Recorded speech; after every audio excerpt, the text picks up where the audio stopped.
ராஜஸ்தானில் நடைபெற்று வரும் இந்தியா சவுதி அரேபியா கூட்டு ராணுவ பயிற்சி. பாலைவன பகுதியில் பல்வேறு தாக்குதல் ஒத்திகைகளில் ஈடுபட்ட வீரர்கள். பாஜக மூத்த தலைவர் எல்.கே. அத்வானிக்கு பாரத ரத்னா விருது அறிவிப்பு. மிக சிறந்த நிர்வாகியான அத்வானி இந்தியாவின் வளர்ச்சிக்கு ஆற்றியுள்ள பங்கு அளப்பரியது என பிரதமர் மோடி புகழாரம். காலத்திற்கு பொருந்தாத 1000க்கும் மேற்பட்ட ஆங்கிலேயர் கால சட்டங்கள் அகற்றப்பட்டுள்ளன. காமன்வெல்த் நாடுகளின் தலைமை வழக்கறிஞர்கள் மாநாட்டில் பிரதமர் நரேந்திர மோடி பேச்சு. மக்களவைத் தேர்தல் தொடர்பாக ஆலோசிக்க டெல்லியில் வரும் 17, 18 ஆகிய தேதிகளில் தேசிய அளவிலான கூட்டத்தை கூட்டவுள்ள பாஜக. கட்சியின் பொதுச் செயலாளர்கள், தேர்தல் பொறுப்பாளர்கள், ஐடி பிரிவு நிர்வாகிகள் உள்ளிட்டோர் பங்கேற்க உள்ளதாக தகவல். சென்னை மாவட்ட திமுக நிர்வாகிகளுடன் கட்சியின் தேர்தல் ஒருங்கிணைப்பு குழு ஆலோசனை. மக்களவைத் தேர்தல் பணிகள், கள நிலவரம் உள்ளிட்டவை குறித்து ஸ்ரீபெரும்புதூர் நிர்வாகிகளுடனும் விவாதம். சென்னையில் திமுக தொகுதி பங்கீடு குழுவை சந்தித்து பேசிய இந்திய கம்யூனிஸ்ட் நிர்வாகிகள். கடந்த முறையை விட கூடுதல் தொகுதிகளை கேட்டிருப்பதாக கம்யூனிஸ்ட் நிர்வாகிகள் தகவல். மக்களவைத் தேர்தல் தொகுதி பங்கீடு குறித்து திமுகவுடன் மார்க்சிஸ்ட் கம்யூனிஸ்ட், மதிமுக நாளை பேச்சுவார்த்தை. கூடுதல் தொகுதிகளை கேட்டுப்பெற இரு கட்சிகளும் தீவிரம். சிவகங்கை நாடாளுமன்ற தொகுதி காங்கிரசுக்கு ஒதுக்கப்பட்டதால் கார்த்தி சிதம்பரத்திற்கு மீண்டும் சீட் தரக்கூடாது. கட்சி தலைமைக்கு மாவட்ட காங்கிரஸ் நிர்வாகிகளில் ஒரு தரப்பினர் வலியுறுத்தல். பாஜகவை ஒரு காலத்தில் தோழமையாக பார்த்த அதிமுக தற்போது எதிரி கண்ணோட்டத்துடன் பார்ப்பதாக முன்னாள் அமைச்சர் ஜெயக்குமார் பேட்டி. பாஜகவை தொடர்ந்து விமர்சிப்போம் என்றும் கருத்து. அறநிலையத்துறை அதிகாரிகளுக்கு நல்ல ஊதியம் வழங்கப்பட்டாலும் அவர்கள் பணியாற்றுவதில் மெத்தனமாக செயல்படுவதாக உயர்நீதிமன்ற கிளை நீதிபதி கருத்து. தங்களின் வழக்கமான பணிகளை கூட மேற்கொள்ளாத அதிகாரிகளின் செயல் மோசமாக உள்ளதாகவும் அதிருப்தி. தமிழகத்தில் அரிசி விலை கிலோவுக்கு 12 ரூபாய் உயரும் அபாயம் ஏற்பட்டுள்ளதாக அன்புமணி ராமதாஸ் கருத்து.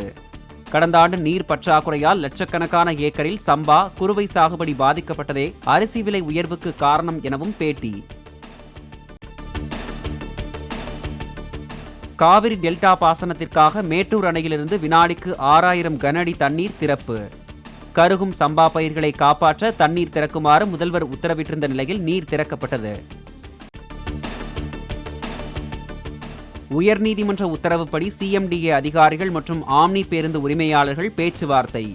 கோயம்பேடு பேருந்து முனையத்தில் இருந்து தென் மாவட்டங்களுக்கு மீண்டும் ஆம்னி பேருந்துகளை இயக்குவது தொடர்பாக விவாதம். சென்னை மாநகர எல்லைக்குள் பயணிகளை ஏற்றிச் செல்லவும் இறக்கிவிடவும் அரசிடம் அனுமதி கேட்டுள்ளதாக ஆம்னி பேருந்து உரிமையாளர்கள் பேட்டி. கோரிக்கை குறித்து கலந்தாலோசித்து திங்கட்கிழமையன்று இறுதி முடிவை தெரிவிக்குமாறு அரசு தரப்பு கூறியுள்ளதாகவும் தகவல். வரும் 5ஆம் தேதி சம்பாய் சோரன் பெரும்பான்மையை நிரூபிக்கும் சட்டப்பேரவை கூட்டத்தில் ஹேமந்த் சோரன் பங்கேற்கலாம். அமலாக்கத்துறை கைது செய்து விசாரணை நடத்தி வரும் நிலையில் ராஞ்சி சிறப்பு நீதிமன்றம் அனுமதி. அமைச்சர் மனோ தங்கராஜுடன் விவாதம் நடத்த தங்கள் கட்சியின் செய்தி தொடர்பாளரை அனுப்பி வைக்க தயார் என அண்ணாமலை பேட்டி. தாமும் ஒரு கட்சியின் தலைவர் என்ற முறையில் திமுக தலைவர் ஸ்டாலினுடன் விவாதம் நடத்த தயார் என இருப்பதாகவும் கூறிய அண்ணாமலை. சென்னை மெரினாவில் உள்ள அண்ணா நினைவிடத்தில் ஓ. பன்னீர்செல்வம், சசிகலா சந்திப்பு. அண்ணா நினைவு தினத்தை ஒட்டி மரியாதை செலுத்த வந்தவர்கள் சந்தித்து பேச்சு. அறிவுறுத்தலையும் மீறி மாணவர்கள் பேருந்து படிக்கட்டுகளில் தொங்கியபடி பயணித்தால் அருகில் உள்ள காவல் நிலையங்களில் ஓட்டுநர்கள், நடத்துனர்கள் புகார் அளிக்க உத்தரவு. மாணவர்கள் யாரேனும் படிக்கட்டுகளில் நிற்கிறார்களா என்பதை சைடு மிரர் மூலம் கவனித்த பின்பே நிறுத்தங்களில் இருந்து பேருந்தை நகர்த்தவும் சென்னை மாநகர போக்குவரத்து கழகம் அறிவுறுத்தல். மதுரையில் திமுக வட்டச் செயலாளர் கொலை வழக்கில் அதிமுக வட்டச் செயலாளர் மற்றும் அவரது மனைவி உட்பட 13 பேர் கைது. காய்கறி மார்க்கெட் ஒப்பந்த மோதல் காரணமாக ஏற்பட்ட மோதலால் கொலை சம்பவம் நடந்துள்ளதாக போலீஸ் விசாரணையில் தகவல். சென்னையில் திருட்டு வழக்குகளில் பறிமுதலான 19 கோடி ரூபாய் மதிப்புள்ள தங்கம், வெள்ளி, செல்போன், வாகனங்கள் உள்ளிட்டவை உரியவர்களிடம் ஒப்படைப்பு. கடந்த ஆண்டில் 811 வழக்குகளில் 265 கோடி ரூபாய் மதிப்புள்ள சொத்துகள் மீட்கப்பட்டதாக காவல் ஆணையர் சந்தீப் ராய் ரத்தோர் தகவல்.